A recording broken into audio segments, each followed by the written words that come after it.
Hey folks, welcome to another episode of the TFC Audio Project. On this episode of Shop Talk, Mike and I talk about sleep. With TFC now venturing into other pillars of health, sleep is a big one that we're going to be focusing on. And in this episode, we wanted to just kind of introduce the topic and air out some points that we've been learning about. We talk about the consequences of poor sleep, how sleep relates to the immune system, to learning, to memory, and we finish with actionable tips on starting to improve your sleep. There will definitely be more episodes on this topic as we continue to learn, and I hope you enjoy this introduction to the topic. This episode is sponsored by TFC Balance Beams. Our team at TFC discovered a while back that challenging balance work can be a powerful tool to integrate the feet and hips and also help to restore optimal alignment. The beauty about balance work is that you don't need anyone telling you what to do. With a bit of consistency, the brain learns through problem solving how to align your joints and fire the right muscles to stop you from falling over.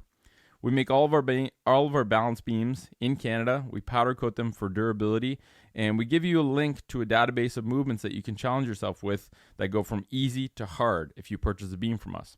Check out our selection of sizes and models at tfc-shop.com and click on the beam tab. This episode is also brought to you by the Roasters Pack. Our team at TFC in Ottawa are big fans of coffee, and this Canadian company provides a unique subscription service that delivers you 3 great coffees to your door each month and gives you the story behind each of the craft roasters that they come from. Check out theroasterspack.com and use the code FOOT at checkout, and you'll get $7 off your first month. Subscriptions start at $27 a month, all in, including shipping and taxes, so it's a pretty solid deal if you're into coffee. Last but not least, this episode is sponsored by our travel partner, Nanook Protective Hard Cases, which we use to transport gear to and from our seminars and workshops. They make super high quality hard cases that can keep your electronics safe during travel, and you can check out their cases at nanook.com, Nanuk.com. That's it for sponsors. Let's dig into this episode. Hope you enjoy. It's the TFC Audio Project. It's a collective effort. Help people understand their bodies, starting at the feet are the gateway for people to see that there's an issue. You know, a foot conversation is always a whole body conversation. Hello, TFC Nation. Nick and Mike here, back for another episode of Shop Talk, and today we're going to do our first introduction episode on sleep. Our team at TFC is expanding both in the topics that we're starting to research in other pillars of health, and also in the amount of people that from around the planet that are contributing to that knowledge through the Foot Nerd program. So there's lots more to come on this topic, and today we just wanted to have a general conversation about this insanely important pillar of health that's crucial for optimal function, and that I think we know very little about, or at least I knew very little about until I started looking into it. A lot of the stuff we're going to talk about today comes from Matthew Walker's work. He has a book called Why We Sleep, very powerful book. He's also been on a lot of podcasts, and there's a lot of YouTube videos with him. So full credit goes to him for this info because it's his. I want to start with a quote that was in his book, and this was really powerful for me. So it says, "Scientists have discovered a revolutionary new treatment that makes you live longer, enhances your memory, makes you more creative. It makes you look more attractive. It keeps you slim. It lowers food cravings. It protects you from cancer and dementia. It wards off colds and flus. It lowers your risk of heart attack, stroke, and diabetes. And if you take it, you'll feel happier, less depressed, and less anxious." And this might sound like an ad for a new drug, which people would pay gobs of money for, when in fact it's actually the description of the benefits of a full night of sleep. And it's free. And, you know, I think sleep deprivation is one of the biggest public health challenges, mostly because it flies under the radar. Right? Yeah, I would have to agree with that, and it's almost too simple, and that's what we're seeing with a lot of these health issues is that it's like if you just sleep, it affects all of that. Yeah, we like to complicate things, and we were talking before about like part of it is we didn't really know scientifically what was going on for the longest time. But at the same time, we knew intuitively, everyone's known for all of existence. If you sleep good, you feel pretty good. Yeah. We just didn't know how much it actually affected. Yeah. That's what we're starting to see now. If your friend snaps, you're like, oh, Jim didn't sleep very well. Everybody knows, like your mood, you just feel like shit. Like everything goes when you don't sleep, but it affects that even more than that, from down to the hormonal level, actually down to the epigenetic level, which we might get into later. But it's one of those things, and I think he calls it the Swiss Army knife of health. You're right. Yeah, and I was just about to say that. That's a perfect way of putting it. And we're the only species on the planet that will deliberately deprive ourselves of sleep without legitimate gain. Like, we purposely stay up watching Netflix or on Instagram and sacrifice one of the most important elements of our health just for the sake of watching butts and cars on Instagram. Like, it's so crazy. And I think part of it is just we don't understand sleep. We have to bring sleep into the mainstream, because once people understand how important it is, they then have the right information to be able to weigh the risks of sacrificing sleep based on what they now know to be the consequences of that. And you said without legitimate gain, and some people will say, well, what if I were staying up and getting stuff done? But as we'll get into in the learning section, that's actually goes against you. So you're going to be learning way shittier. You're not going to be able to consolidate memories and all of this stuff if you try to get all this information in, for whether you're studying, doing work, whatever. So you're going to be less productive in the long run. Yeah, it's not a valid trade-off when you understand how deep it goes. And I think one of the things he says in his book is that when you're sleep deprived, you don't know you're sleep deprived. And a question to put out there into the universe is, can you wake up without an alarm clock and not need caffeine to feel alert?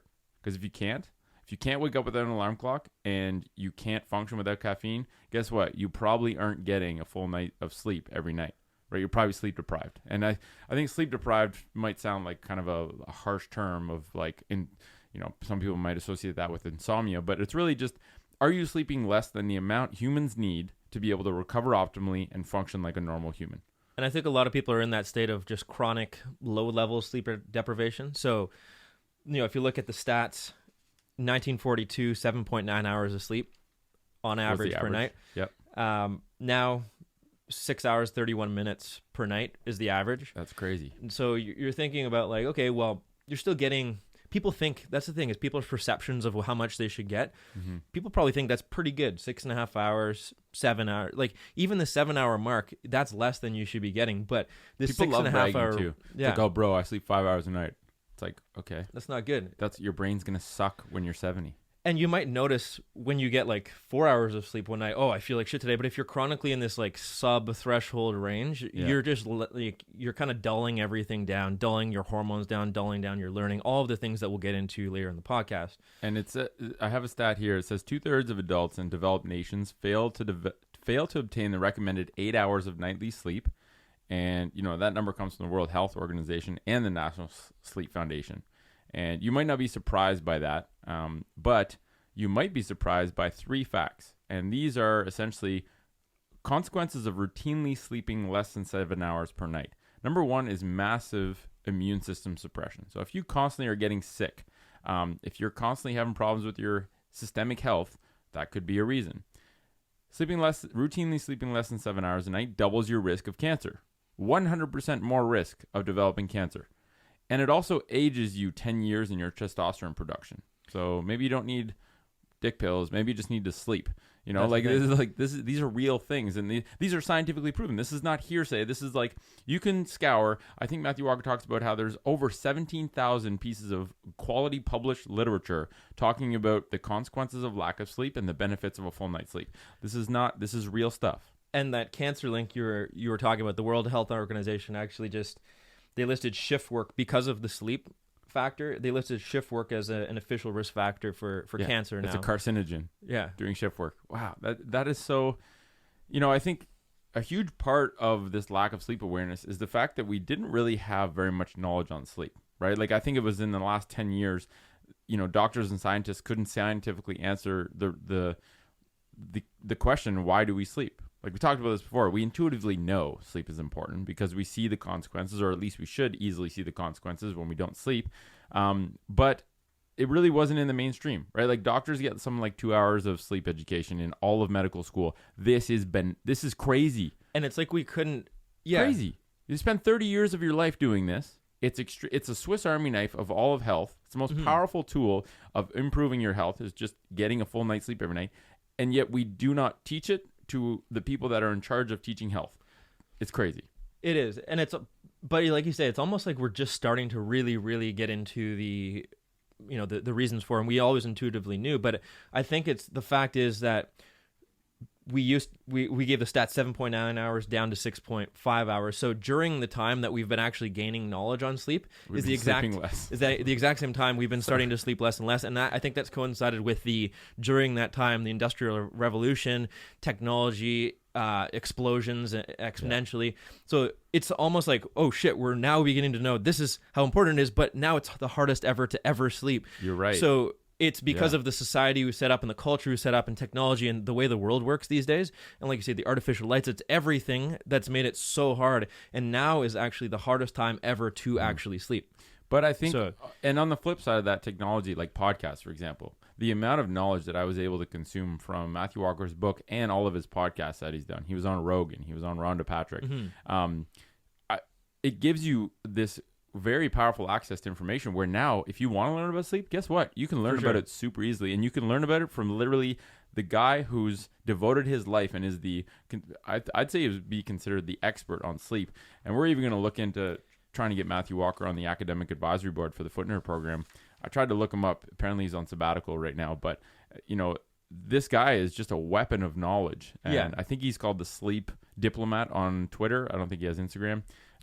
But there is a lot of information out there if you want to consume it. But I think the fact of the matter is a lot of people are addicted to technology, and it's actually one of the biggest factors driving people to sleep less and less, driving people to be more and more anxious. Yep. So technology, just inundation with it is really messing with other aspects of our health as well. You're right. And they did this Rocky Mountain sleep study. I don't know if you heard that in one of his podcasts, but they basically said, okay, what would people sleep like if we just put them, they actually brought them to the mountains. And they said, okay, let's take away all technology, take away everything, take away stimulants, artificial light. What do people, put them in a cabin? What do they sleep like? So subjects increased over time they averaged out about a 9-hour sleep cycle, and they started sleeping longer and longer throughout the week. So by the end, they were averaging around 9 hours, and they were actually going to bed earlier, and they were waking up earlier as well. So they were kind of just normalized over time once you removed everything. It's like, okay, that's how we should be doing it. You remove everything, remove Instagram, remove all this technology that people have.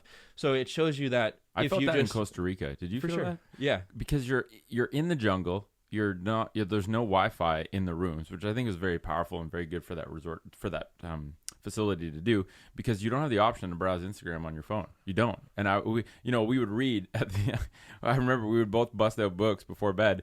Like 10 minutes in, we're like, screw this. I'm toast. I can't even focus. So you're naturally very, very tired when you abide by kind of this through this natural environment. We take away technology.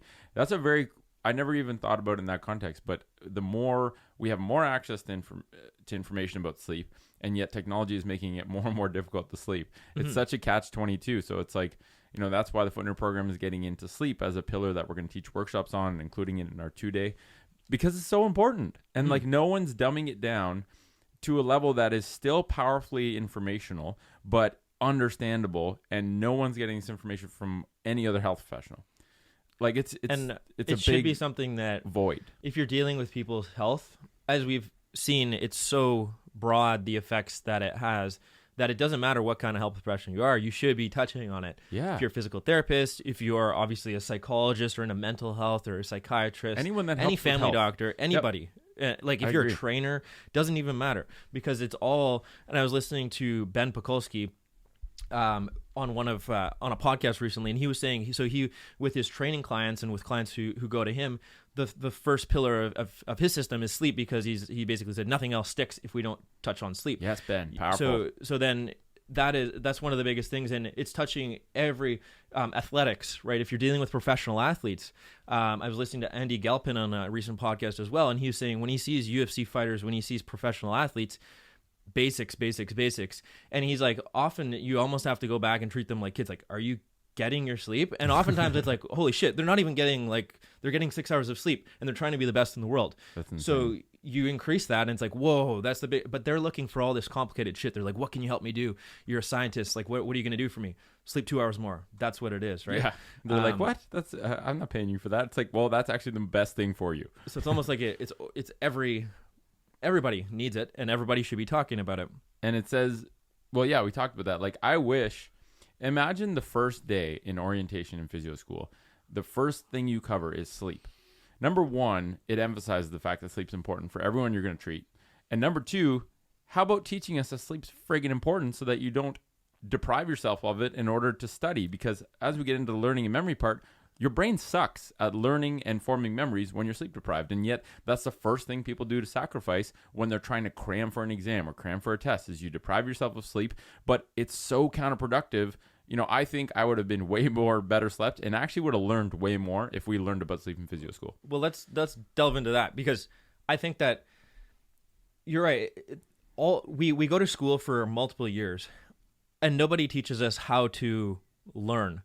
Now, that's a whole other topic, but learning is predicated on sleep. So I think that should be a topic that everybody learns in every grade, right? It's almost like you need to go home, because maybe the kids are the only ones getting the information, right? So maybe it needs to be taught at younger and younger ages. But I think that you need to be sleeping in order to learn. And sleep is when you actually consolidate memories, and it's actually where you're allowed to, where you learn your best. So Matthew Walker talks about you need it on both ends. In order to actually learn stuff, you need an active hippocampus, and that's actually how you actually learn. So if you go into a study session, let's say, and you're already deprived of sleep, then you won't learn that new information. But then on the back end, if you don't sleep after that study session, you're not going to consolidate those memories and basically put it into that long-term memory. And you talked about that file storage. Yeah. Matthew Walker talks about how you need to, like you said, you need sleep. While you were saying that, I was trying to look up. I heard LeBron James sleeps like 12 hours a night, and I'm pretty sure that's true. I'm trying to fact check that and make sure it's legit. But on the, when you're talking about Andy Galpin and pro athletes, like LeBron James is a weapon, and he says sleep is one of his most powerful tools to make sure that he can actually perform. And I think he sleeps like somewhere between 9 and 12 hours a night, which is shocking, in like a fully blacked out room with zero electronics. Like that dude knows what's up, and I think that's a big part of why he's able to do what he does. Like maybe he needs to work on his squat and his feet a little bit. I'll be the first to say. But he sleeps, and that's massive. He's locked down the Swiss Army knife of health and recovery and performance. But back to that learning and memory. Yeah. So Matthew Walker talks about how you need sleep before in order to basically prime your brain for learning, right? To get it ready to be able to consume information. And then this whole file transfer system, it was very cool. He says basically we have like, you have this short-term memory storage in your brain. It's like a USB drive, and it's got a limited amount of storage. You got a 16 gig, or let's call it 16-hour USB drive in your brain. When you consume information, you fill that USB drive. And when you sleep at night, you basically take the USB drive and you empty it and you transfer those files into long-term storage. Let's call it like an external hard drive. And so if you don't get sleep, two things happen. Number one, and the external hard drive is where the memories are protected and they're kind of sealed in. So they're like saved for good. So the memories become safe. If you sleep, it goes from the USB drive into long-term hard drive storage. So the memories are safe. If you don't sleep, not only do you not transfer those files, so they're in this very fragile kind of portable USB that's only designed for temporary storage, you don't put those into deep memory, but you also wake up, you also end up the next day with a full USB drive not capable of taking in new information. So not only do you not solidify memories, but you also mess yourself up to not be able to consume more information the next day, because that temporary storage is still full. So like learning and memory, you basically, your brain's shit at learning if you don't sleep, because the whole mechanism behind how memories are formed and how learning happens is completely vetoed if you don't actually sleep. And I think for me, I learned that by the end of the very end. So like we had to learn ourselves that, and again, intuitively, I learned that I've performed best on exams when I can, I do my studying beforehand, I'm prepared, and then I know, okay, the night before, okay, I'm prepared. So I'm going to maybe go to the gym, relax a little bit, watch TV, just do something like calm, because I know I learned it. And then I can get a good sleep, and then I'm going to be fresh, and then I'm going to. But then you see people to the very edge, like med students, people in our physio class, like all-nighters, and it's like you see that from undergrad all the way through. And I used to do that more in undergrad. I wouldn't pull. I was never the one to do all-nighters. Me neither. I just found it stupid, because especially in the middle of exams, it's like, well, you're just going to feel like shit, and then you're going to try to again study for the next exam. Yeah. But I would stay up later, and I'd stay up till like 1, 2 a.m. sometimes if I needed to cram. But even that was going against me and going against most people. And you're going to see that like at every university, this all-nighter thing. It's like, oh, let's go to the library, let's study all night. And there was like... Marco was terrible for that. Yeah. And I guarantee half the time he was on Facebook. And he'd show up to like an exam the next day, bags under his eyes, like, boys, I was studying all night. It's like, okay. Yeah, people's actual productivity when they're studying, that's a whole different story. But 40% less ability to learn new information was this one all-nighter study talked about when you're studying all night. So you actually aren't really learning new information all that well when you are putting in those hours. So yeah, like you can be reading, but you're not actually absorbing and learning and being able to retrieve those memories. So it's and I agree. Towards the end of physio school, I kind of learned that instead of doing 4 extra hours of studying, like right to the brim the night before a test, I would just cut it off at like 6 p.m. And I would just say, I'm not going to open or look at a book after 6 p.m. because I realized that whatever I did between like 6 and midnight, I never actually absorbed it. And it was the least productive study time.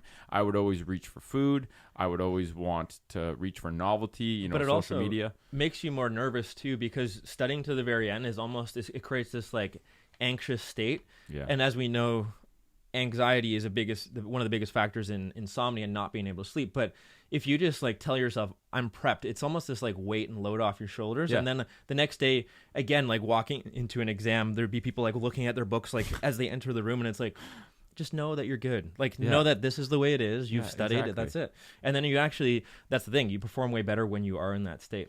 I used to love to not be... Like when we went to exams, people would always be like, oh, did you study this or did you study this? I used to love to just stroll in like 2 minutes before the exam, walk into the room, sit down, do my exam. I didn't like to be around people that were just... It makes you nervous. Yeah, people are so anxious and like questioning their knowledge. It's like, guys, if you've done the studying, you're not going to do anything by staring at a piece of paper of one single fact of 1,000 that really has very little bearing on how you're going to do on this exam.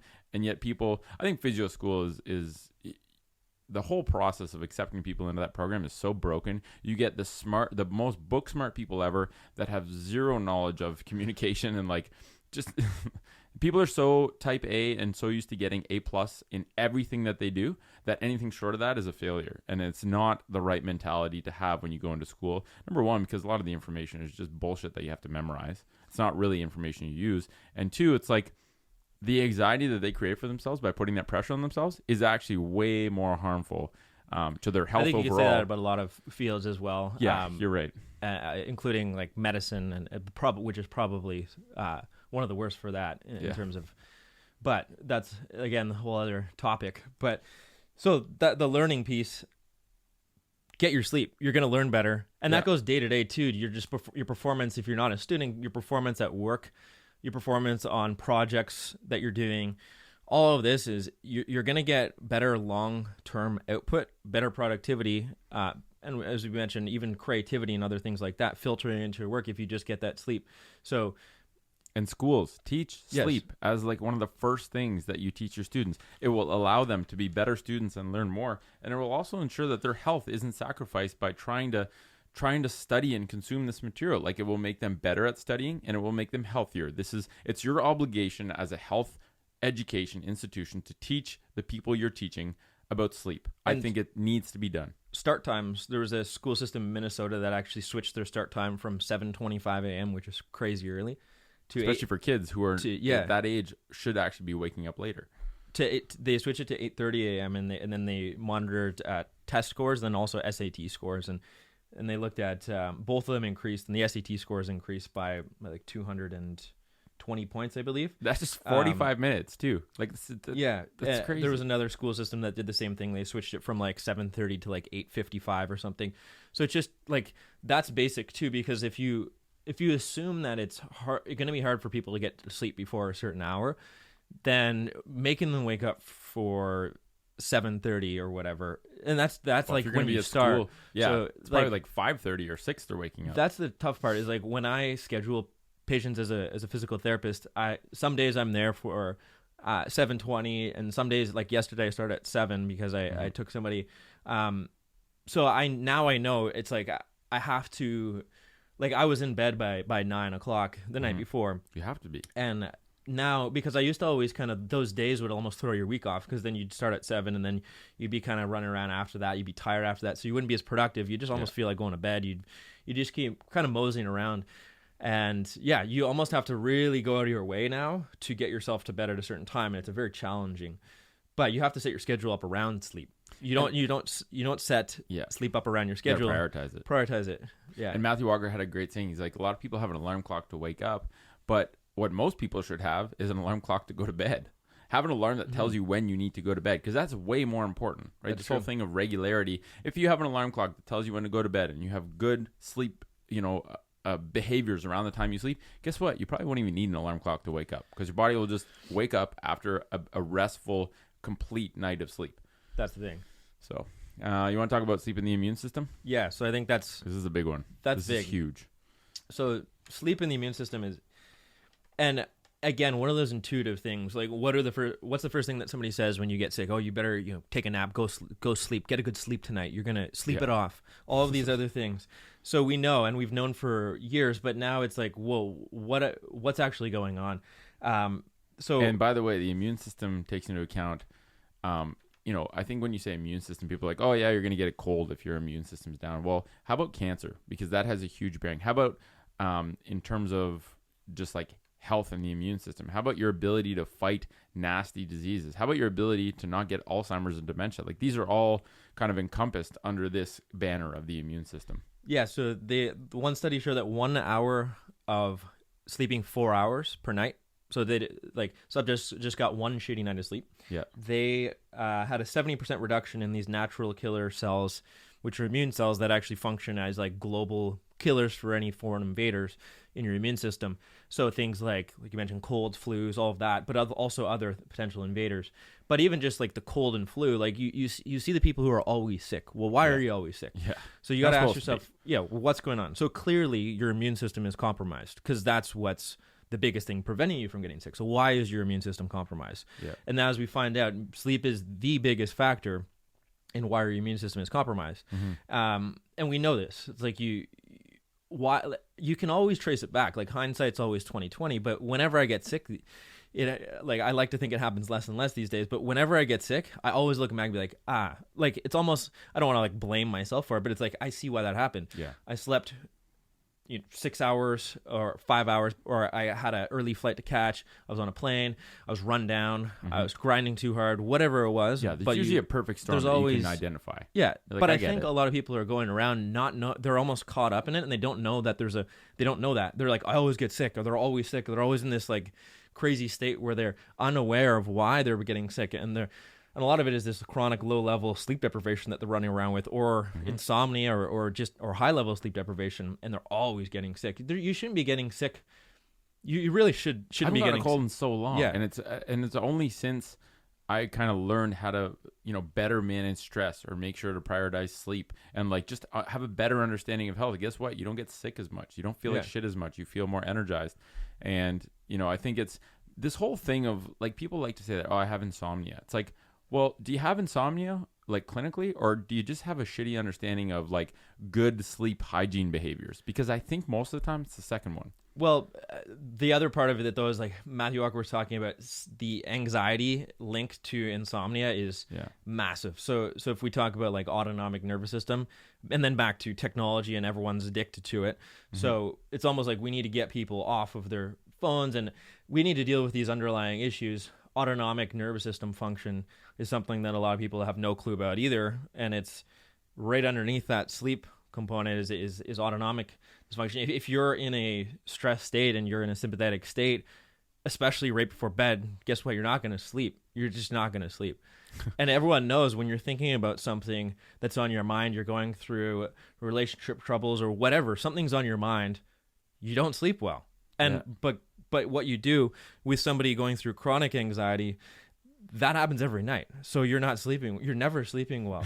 Exactly. So you need to deal with, and the lack of sleep contributes to more anxiety. That's it. Then you're anxious, so it's harder to get to sleep. It's like this vicious circle that we just got to punch people out of. That's not it. Physically, but just like bump them out of that cycle so that they can get outside of it. Well, that's let's talk about that, because I think the emotional, what happens, and that was an interesting aspect of it. So what happens when we're sleep deprived is the emotional center in our brain actually doesn't have anything to dampen it. So we look at the way more reactive. Yeah, the prefrontal cortex is like our higher level brain function, and that's kind of that control center. But that gets dampened, and blood gets shunted away from it when we're sleep deprived. So basically, the emotional center, the amygdala, which is one of the primary emotional centers in the brain, that has nothing to tell it to stop. So everything that is kind of an alarm bell for you when you're sleep deprived is not getting shut down, and you're feeling the effects of that. So you're gonna physiologically feel the effects of that too. Your blood pressure, the state of your body is actually going to be ramped up more. The entire fight or flight system. The fight or flight system, or it's just going to be thrown around. You're going to go up, you're going to go down. You're going to have all this emotional lability because you're not going to have anything kind of controlling. Be like, no, it's okay. Like this is just this. So you take that away, and then we wonder why everyone's so reactive and emotionally driven. When we say somebody's emotional, it means that they're not managing their emotional system well. Yeah, they're not controlling their emotions. What's controlling their emotions? The prefrontal cortex. What's shut off when you don't sleep? Your prefrontal cortex. So nothing's there to kind of manage your emotions, and then this feeds right into that anxiety too, because that's an unregulated amygdala equals anxiety. It equals stress. I've seen so I've been spending a good amount of time in airports lately with traveling for seminars and stuff. You see pods of humans that are just zombies with lizard brains, basically, is the way I say it. Like, one thing happens. Oh, sir, you got to measure your bag to make sure it fits in the carry-on. What? I used this bag all... Like, people just snap. It's like, dude, you need sleep. You need to separate yourself from your friggin' cell phone for 2 days, and guess what? Your whole life will be better. And an airport's probably the primary way to see that, because most people are sleep deprived when you go there. So it's like the circadian rhythms no one wants to be up. there. You're in a place you don't want to be, plus you're sleep deprived. You're going to react, and that's why there's so much bullshit going on in the airport. So you just feel bad for people. You're like, this person doesn't know why they're so fired up. Why they're and the shitty thing is, like, that guy was nasty to the flight person who's only doing their job, but he made that person's day shittier. Like, people, I think a big way to make people nicer, which is like, niceness is like this massive element that if there was a bit more of it in the world, everything would be better. And I think you're more harsh. You're more your emotional centers are sharper, where you react more overtly. You don't think about what you're doing before you do it when you're sleep deprived. And when we know that pretty much everyone is sleep deprived, well, it's no wonder people are shitty to each other. It's like, we just need a good night's sleep. Yeah, literally, that's a big part of the solution. And then you need to train. Yeah, good night's sleep combined with just being more conscious. And being conscious means, like, you're thinking about things, the situation.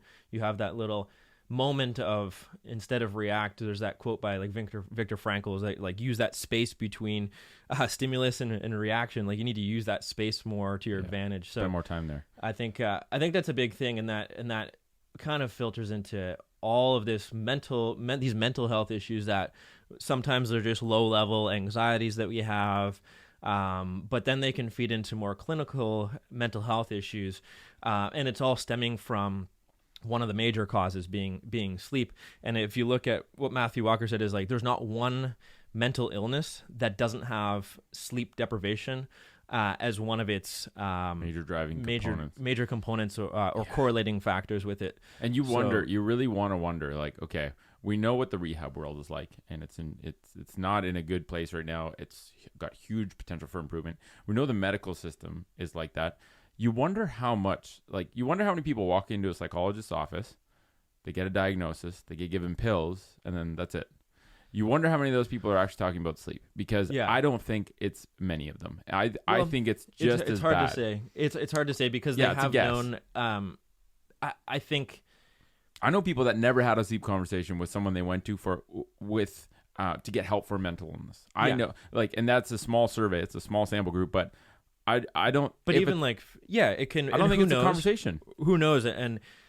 And also, like, I would also link family doctors into that too, because if you're dealing with, like, the broad spectrum of what people would come into you for, I know certain people too who. Like you said, that was never mentioned, and I can think of them on the top of my head right now that were chronically anxious, chronically sleep deprived, always getting sick. You know who we're talking about, and you ask them, and then you turn into their health coach. It's almost like, did they talk about sleep? Did they talk about, like, diet? That's the whole other part of it. But No, there was no mention of this. It's like you say, it's the pill right away. And sometimes it's the sleeping pill, which, as we know, that's actually the worst thing you can do you're for somebody. sedating yourself. You're not sleeping. Because then again, you're not addressing the root cause. Why are you not sleeping well? Is it because you're anxious? It's all these things. So it's all this. We need to get at this root cause approach and stop throwing sleeping pills, even if we do address the sleep as an issue.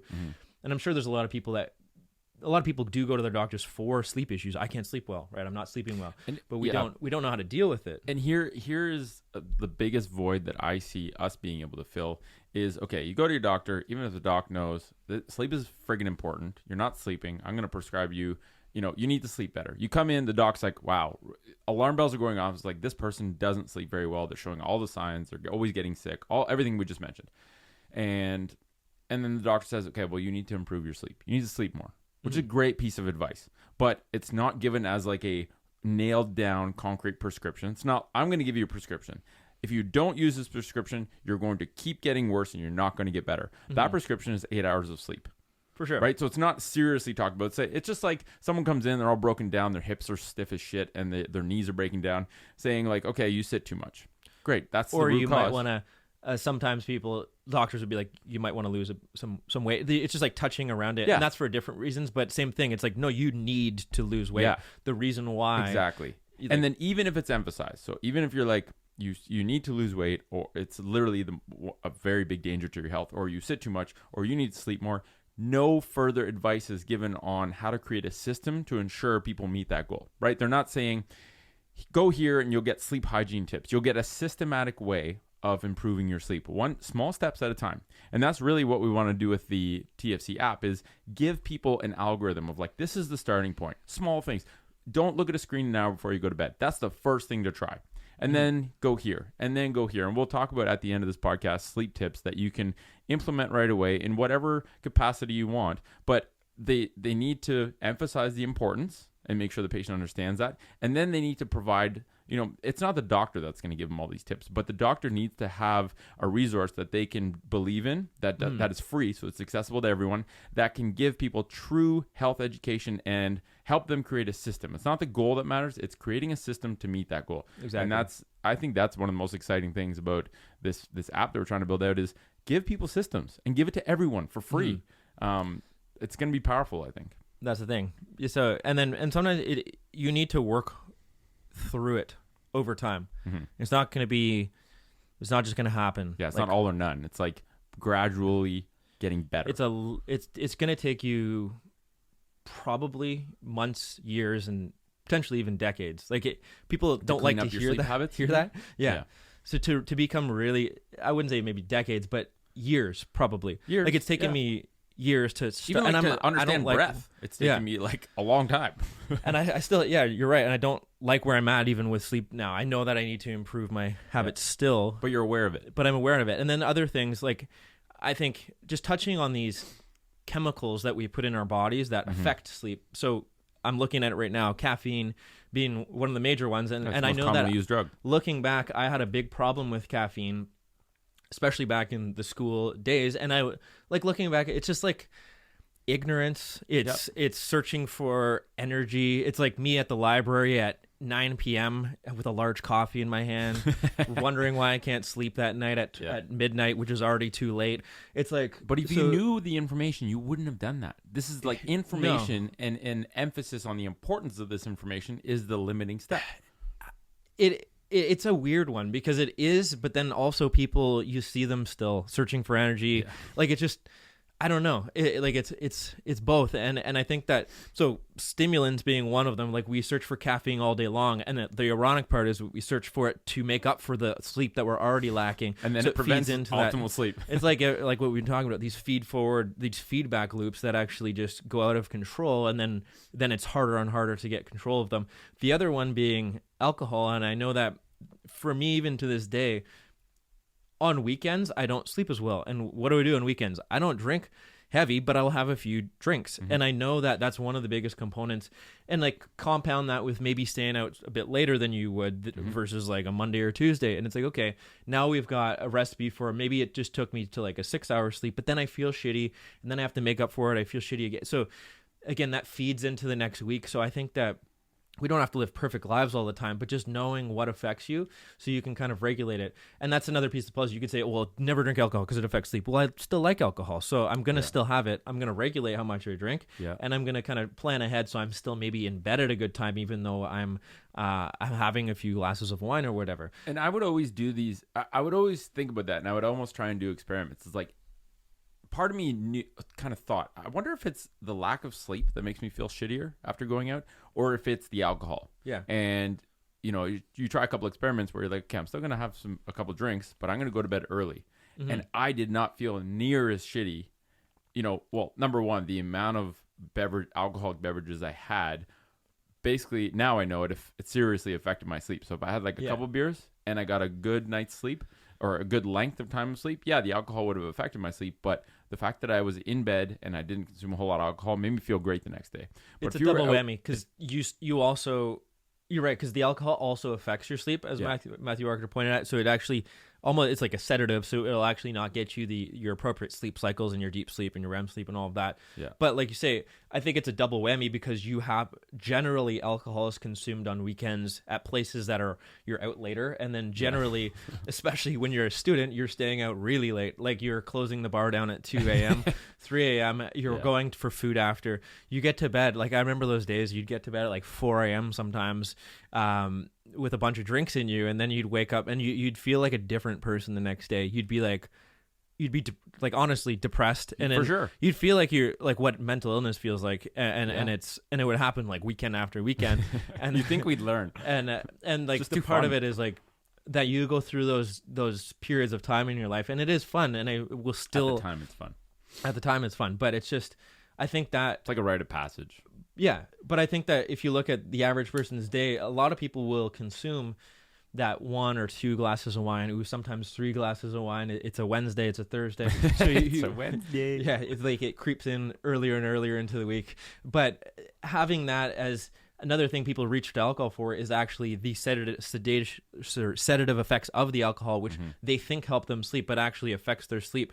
And then I was talking to Paul about this recently, and he's like, I actually feel worse when I go to hockey and I have like 2 pints or something after the hockey game, and he's like, I'll still sleep, but I just for some reason I actually feel worse then versus having like 5 beers, 6 beers. So a lot of people are kind of always having drinks every single day, and that's one of the biggest things that maybe is contributing to their sleep too. It's it's multifaceted. Yeah. And then if there's other drugs that people will, the sleeping pill epidemic is huge as well. And as we know, those are just pure sedatives, and they're not going to actually allow you to have a restorative sleep. And the first thing people do is get sleep drugs for that. So yeah, it's crazy. I think there's no free lunch. You cannot replace a night of true sleep in any way, shape, or form.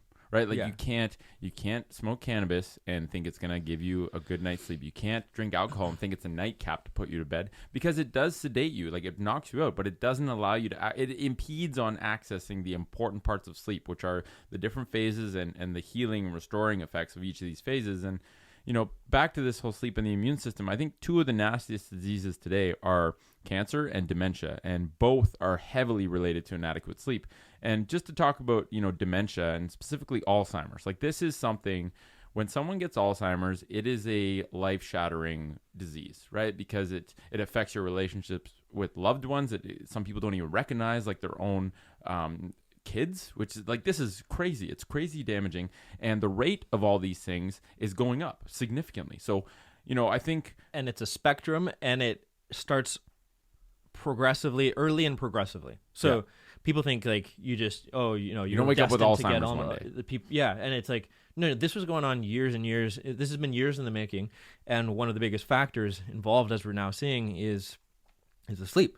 So and when you look at those stats, it's not surprising that Alzheimer's and dementia is going up when sleep as a whole is going down. And I think one of the things that Matthew Walker talks about is that a big portion of sleep has to do with essentially doing a clean out of your brain, right? Your cerebral spinal fluid, this fluid that bathes your spinal cord and your brain, this is a fluid that has its own system of cleaning out the junk. So when you use your brain, you create these metabolites, these byproducts. It's like exhaust from a car that float around in that cerebral spinal fluid, and each night is an opportunity to basically do a full clean out. And, like if you think about how much the brain consumes, it's about 20 percent. It's about 2% of the actual weight of your body, volume of your body. But it consumes about 20% of the energy. Yeah, and so where's it's a that powerhouse? Where's that energy going? Like you say, there's metabolites that are burnt. So, and we think of I like how we call it the glymphatic system, because we have our lymphatic system that helps us clear out metabolites from our muscles and all the energy burnt throughout our body, cellular metabolism. But we never knew what goes on in the brain. We're burning so much energy in the brain, and this is actually where sleep comes into play. And these glial cells, which are nerve cells in the brain, they actually shrink in size, and then that's when the cerebral spinal fluid can come in and just do its flushing job, and that is that's a nightly thing. And this buildup of waste products over time is actually being linked to these like plaques and metabolites that are being formed. That's what I was going to say. One of those waste products is amyloid protein, and the accumulation of this toxic form of this protein called beta amyloid is what's responsible for creating plaques. And that's the mechanism for Alzheimer's development. So if you don't sleep and you don't get this cleansing effect in your cerebral spinal fluid each night, you tend to accumulate all these nasty beta amyloid plaques or beta amyloid proteins, which if they get laid down as plaques, creates Alzheimer's and starts to essentially latch onto and damage parts of your brain, memory parts or processing parts. And so, if you don't sleep and you don't get that filtration process, guess what? Your risk of dementia skyrockets. And this is something that I think it's only very recent that like direct scientific connection has been made. But the amount of people that are getting dementia, like our lifespan has increased. Our health span is severely decreased. What's the point of living the last 20 years of your life if you're like a zombie that doesn't even recognize other humans, can't move, and just shrivels into like oblivion? Like, it's not worth it. And we have to focus less on lifespan, on keeping people alive longer, and more on what's the quality of the life that they live. Like, this is very important. And I would even take that back to any age. I think we need to concentrate on how do you feel on a daily basis. Yeah. It's not just the people who are... That's what gets you there. Yeah, because it's like, okay, we as humans, we always like to look into the future, and we always like to think it's going to be better in the future. I'm doing this now, so the future will be better. How about let's maximize every day by trying to feel our best? And it sounds cliche, but it's what needs to happen. And the fact that your mood and everything that we've talked about so far, the state you're in, is just all better when you sleep. And it. Everybody knows it who's listening. Let's just live every day better and just feel better, because it's the present day that's the only thing that really matters. Yeah. We're all caught up in this future. Oh, am I going to get Alzheimer's? It's like, how about just have a good day? Do that again tomorrow. Exactly. And do then the right thing every day. Yeah. And then learn from as long as, again, it's like you're aware. The awareness piece is huge. It's like if you have to catch an early flight, you can almost, as long as you're aware of like, I don't feel the best today, but I know that one of the contributing factors is the fact that I had to catch an early flight. So I can chalk up my bad mood and the fact that I'm feeling like crap to the fact that I did that. And then it allows me to at least kind of rationalize a little bit, where we love to rationalize, but at least it's helpful in knowing that I'm just not caught in this like shitstorm of feeling like crap, and I don't know why it's happening. And unfortunately, a lot of people are caught up in that. I don't know why this is all happening to me. I don't know why I'm getting all sick all the time. Life's crazy. I'm in a shitty mood all the time. Yeah. But it's all because of it's not all because of sleep, but one of the biggest factors throughout all of it is sleep. So there are times like we catch flights where sometimes it's not a good situation, right? Your circadian rhythm's getting messed up. You're going through time zones. You're not going to have a good sleep because you're on a plane. And, in those cases, I've kind of learned, so two things. Number one, feel like you're in control of the other parts. So like if you slept shitty, you have an early flight, you were crammed into a plane. Well, I'm going to prioritize a good movement session to open up my joints so I don't feel as shitty and kind of buckled down in terms of my mobility. Number two, I'm going to make sure that if I eat food, it's going to be really good food, because I don't want to put an extra burden of my body having to process super shitty food on top of being underslept. And that's hard to do too, because you want, when you're sleep deprived, you want carbs, you want sugar. Let's talk about weight loss and like what sleep does to your appetite hormones right after this. But I'll make sure I'm eating well. I'll prioritize sleep and healthy movement and good breath. Like, try and get every other element in my life to be optimized in terms of health, to try and make up for the fact, it can't counterbalance it, but it can definitely help me. It could be the difference maker between getting sick or not getting sick if all the other stuff gets blasted up in terms of how much I'm prioritizing them, because I can't affect this one thing that I have to do no matter what, which is not getting as good a sleep as I would want to because I'm either sleeping in a hotel or just in general moving flying, traveling. It's just, it can be a perfect storm if you're not, to get sick and to really have everything be bad. Like if you're traveling to teach, guess what? Like that's hard shit sometimes because you're underslept, you're feeling shitty, you're not in your normal routine, and then you're expected to do a 6-hour performance. Bring the energy. You're expected to bring the energy and talk about health when you just did something super unhealthy. Like it's so it really, that's a catch-22 definitely of teaching internationally, is like you really have to be aware. If you get sick, you're not fit to teach health, because if you're there sniffling, sick, got bags under your eyes, and you're like, we should be sleeping. It's like, well, dude, what? This doesn't make sense. There's and let's talk about appetite. So listening to Matthew Walker talk about sleep and appetite, and even reading the part in his book, I think any weight loss conversation or fat loss conversation has to involve sleep. It has to. It's not just, we always talk about how weight loss happens in the kitchen, not in the gym. But I think I've slowly learned more and more, weight loss also happens in the bed.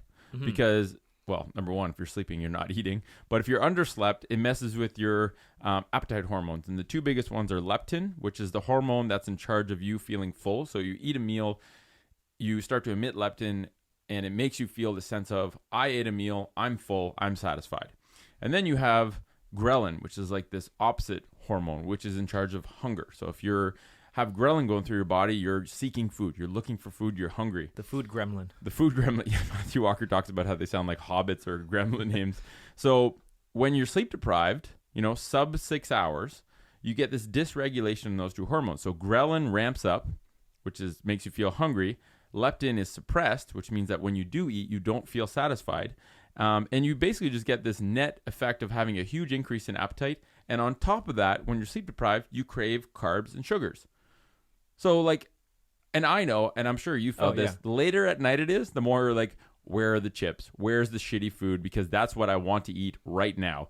And not only do you eat more of it because you're that leptin is suppressed, but your ghrelin's ramped up. Like it's just a perfect storm to basically just get fat. If you don't sleep, you have more time to eat, you look for shittier foods, and your hormones are pushing you to get fat. And you've already talked about the testosterone piece that plays into it too, other hormones that actually help build muscle mass and all of that. So hormonally it's a disaster, and that is literally feeding into why you're getting potentially fatter. And even when you're underslept, the body holds on to fat. It thinks that there's like some sort of emergency. It holds on. It's reluctant to get rid of fat. It holds on to fat. It's like, okay, something is really bad's happening. We're not recovering. Hold fat. We might need this as an energy storage. Yeah. So it's like all of these fronts. And we need to talk about this because there's this whole movement of like fat shaming and everything. And it's like, okay, fine. Yeah, people need to stop that nonsense. It's a health conversation. Yeah, and exactly. And we need to be really good at doing justice to it. And we need to take away the stigma of talking about it. We need to talk to each other about it. I agree. We need to talk to friends about it. We need to talk to doctors need to talk to patients about it. Therapists need to talk to patients about it. Trainers, we need to talk about this in real terms in ways that don't create emotional reactivity again, back to that, but that actually address what needs to be addressed. And you need to be sensitive when you bring it up. Yes. In the sense of, you don't just go up to someone and say, hey, fatty. You need to stop putting food in your mouth. No, you don't say that. But to not talk about how someone is basically morbidly obese, and that is the biggest threat in their life, way more than their patellar pain, to not talk about that as a health professional, you're not being effective. Yes. You're doing it. You're not helping that person in the most effective way possible to improve their health, longevity, but also their health span. That's a weird, just a side note, is like the fact that the feelings have gotten us in the way of us, or of health care practitioners being effective is weird. I know. I agree. And it's like you can't tell, and then everyone will attack you now for like even on social media for being it's like no. We need to, like you say, it's not a matter of, as long as people know you're coming at it from a place of care and you're there for them, that's the biggest piece. You're not there to make them feel bad, but people immediately think that you're there to make them feel bad. So then it's a weird feeling thing again. So people have to know you're on their team. Yes. And if you're on their team, then guess what? The things that you say to someone that might be interpreted as harsh otherwise are literally things, I'm telling you this because I care about you. I'm here as someone that has done a lot more research and learned a lot more and deciphered through the world of health information so that I can distill out the best points and give them to you so that you don't have to do all that research, because you're probably not going to. And, you know, I went to school to try and learn how to learn good information. Or maybe you just need somebody to talk to about this because maybe nobody else is talking to you and about maybe it's way deeper than just like, I can't remember what podcast it was. I think it was the guy who wrote Fight Club. Anyway, he basically, you know, there was this very, very overweight woman, and I think she went to her psychologist, and, you know, the psychologist brought up her weight. And basically they had this conversation, and they realized that the root cause of why this lady overate and became obese was that when she was younger, she was sexually abused. And she quickly realized that by eating a lot of food and becoming overweight, she was less attractive to the person that was sexually abusing her. So her overeating was a coping strategy for trying to be safe from sexual abuse. This is a very deep pattern. Like, this is not just as simple as don't eat those donuts. It's like, we have to pay respect to the fact that, you know, our relationship with food is messed up in 2019. All these big money companies are literally making it so hard to be healthy and eat real food because they're making shitty food really cheap, really available, and they're not getting, you know, no one's getting the education about how detrimental this stuff is to our health. So we have to be, yes, sensitive, but we cannot sidestep the fact that these are important conversations to have, and that as long as you care about someone, you express that, you should be able to give them health advice without feeling like you're going to hurt their feelings. Mm-hmm. Right? It's just these conversations have to be had, and they're not being had. So, sleep, and you'll eat less shitty food, and your appetite will be more regulated if you get a good night's sleep. So, what are we at? We're at about 53 minutes. So I think a good place to go, let's just talk about some sleep tips, because I think there's, you know, this Why We Sleep book is really good. It gives a lot of context to everything. And like I said, we're going to be building out sleep into our Foot Nerd program curriculum, and also putting it on the app in these little snippets. So it might be like a little blog or a soundbite or a podcast, whatever it is. But let's talk about, I got some sleep tips written down here. So these are things that are easily implementable, that you can, you know, pick one or two of these and just start to implement them. And I think you'll notice big differences in your mood, in your appetite, in how you feel, and how often you get sick, all this kind of stuff. So the first one is stick to a sleep schedule. So go to bed and wake up at the same time every day. We talked about it before. Set an alarm to go to bed. I always find it hilarious. People, you know, you're like, humans should be getting 8 hours of sleep per night to function optimally, and let sleep do what it's supposed to do. People are like, well, how do you do that? Like, how do you get 8 hours? It's like, it's really complex. Maybe take a pencil and write this down. You figure out when you need to wake up, you subtract 8 hours, and guess what? You go to bed at that time. Yeah. And maybe you find it hard to get to sleep at the start, but give yourself the opportunity to get an 8 hour sleep by just making sure you're in bed, not staring at screens 8 hours before you have to wake up. That's not rocket science. Step. Yeah. Exactly. Another one he mentions is, you know, exercise is great, but don't exercise 2 hours before bedtime, right? Don't ramp your body up 2 hours before you're trying to get into the most relaxed state of the day, which is preparation for sleep. Back to the autonomic nervous system. Don't be in sympathetic state. Exactly. And that's an acute sympathetic state. We've already talked about the chronic sympathetic state. So, next one, avoid caffeine or nicotine within 8 hours of bedtime. So if you still smoke cigarettes in 2019, you need to get on top of that. Okay, so let's just talk about caffeine. Caffeine has a half-life of 7 hours. So that means that if I drink a cup of coffee, 7 hours later, half of the caffeine is still circulating in my system. So, you know, I started with a caffeine deadline each day of 1 p.m. And after listening to a recent podcast of Matthew Walker with Rhonda Patrick, I brought it down to 11 a.m. because I realized that I think it's still doing something to affect my ability to get to sleep. So put a deadline, put a time stamp on the latest time you're allowed to have caffeine. And, you know, as just like what I did, I started with 1 p.m. because I would always have a coffee around noon. I like coffee, but I also like the feeling of getting that boost. And so I started at 1 p.m., then I went to noon, then now I'm at 11. So I just do my 1 in the morning now. Yeah. Just like I'll have a large one at probably 8 or 9 or something. I get a little naughty on weekends, and I'll have one midday. But again, it feeds into the alcohol and coffee on weekends. I don't sleep as well on weekends, but I think that helped me because I used to have one in the afternoon, and I just there you go. Yeah. Avoid alcohol before you go to bed. Okay, and this is not a like all the time. Don't guilt yourself if you do, but just be aware that alcohol robs you, especially of REM sleep. REM is a very important part of the sleep cycle. We'll get into the sleep cycle stages next time because I think it's a little bit more in depth. But alcohol before bed, it's just be aware it's going to affect how you sleep. Avoid large meals and drinking huge amounts of water late at night. Right. So if you have a huge meal, your body's trying to digest. It can affect your ability to get to sleep.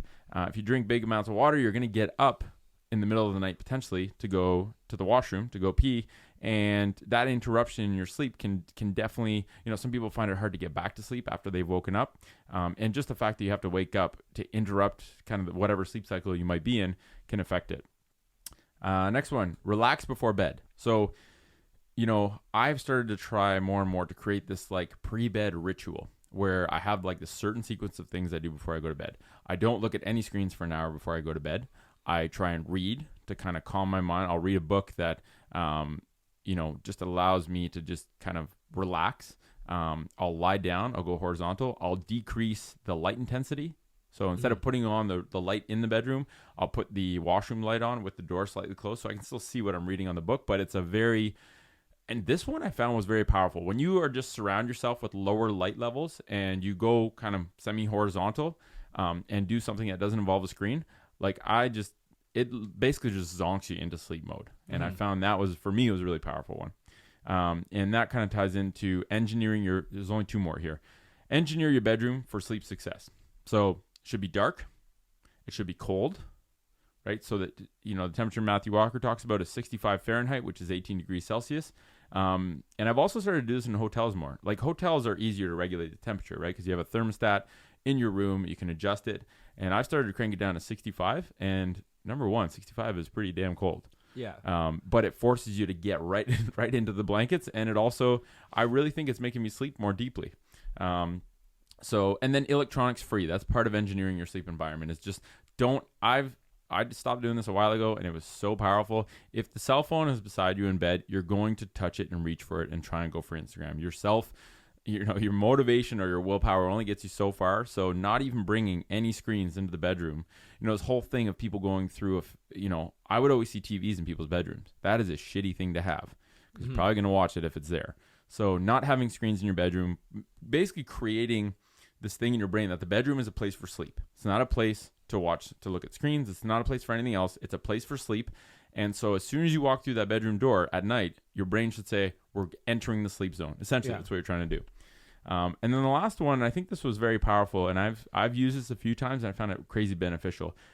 I don't know about you, but have you had some nights where you get in bed and you're tired, so you go to bed, you get in bed, and you're just wired. Like you can't sleep. Your brain is going around in circles. You're thinking about what you got to do tomorrow or next week or something in your life.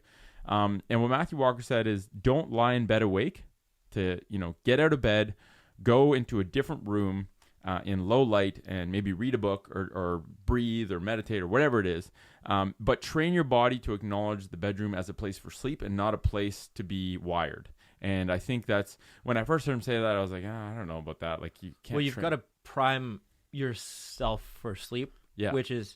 And I remember Jeff, something he said when we were in LA. He said that it's not. I think he's like, I don't not sleep anymore, or I don't get bad sleeps anymore because it's not worth it. And that's basically priming yourself and saying like nothing. Like, it's not going to help my situation, even if I'm thinking about something bad going on in my life right now, to get a poor sleep. It's just going to compound it. So it's like knowing, like, even though that's going on, I'm almost priming myself to be like, at least I can sleep now. And then if you it's easier said than done, but it's something that if you get better and better at just telling yourself, like, this is the time to sleep, I'll deal with this tomorrow. And it's back to that classic wisdom is just, like, everything will be better tomorrow, and it really is. But this priming thing, and maybe doing that outside of your bedroom, being like, this is the time that we need to sleep, so we're all good. Because and sometimes it'll be inevitable, but I think that's huge, and I've started doing that more. And it's almost like you're giving yourself the treat of sleep. You're like, that was a long day, but at least I get to sleep now. Yeah, prioritize it and just mentally prioritize it. And that's a good. I like that. It's just mentally prioritizing. Like, the thing I'm overthinking right now is in no way, shape, or form more important than not having worth it. sleep. So I'm just going to give myself permission to not think about that. And I find that writing stuff down, like a lot of times I'll leave the bedroom, I'll have like a pad and paper, and I'll write things down. And by writing it down, it basically is like my brain saying, okay, you're not going to forget about this. You can stop ruminating on it. You have permission to sleep. And I found that was helpful as well. So anyway, we hope that was a good primer for everyone to just kind of understand sleep, what sleep is for, the consequences of poor sleep, and how to just improve your ability to get a good night's sleep. And like we said, when we build out this app, we're really going to do our best to create little snippets of content in multiple different forms. So audio, written, and video, to give people at least the tools and at least give health professionals a platform they can refer to and believe in. It's going to be free. We're going to do our best to constantly improve the content and just give people the ability to create a system and get the knowledge they need so that they can prioritize sleep. Because before, and I'm sure you're the same, before I knew how important sleep was, I never really prioritized it. I never gave a shit about it. And now I really do. And now, like the first time I read that Why We Sleep book was on our way to China when we went in March. And like the first thing I wanted to do when we land was call both my parents and be like, you better be getting 8 hours, because I don't want to take care of you with dementia in 20 years. And I think that was profound. Learn about sleep. It affects you. Tell all your friends and family. Be the annoying person that always talks about sleep, because guess what? That message will sink through and you will improve people's lives. And as a health professional, inform yourself about sleep, even at a base level. I don't care if you're a physical therapist, massage therapist, a personal trainer, especially a physician. Inform yourself about sleep. Our goal is to provide you that information eventually with the app. And anyway, thanks for listening. We'll catch you next week.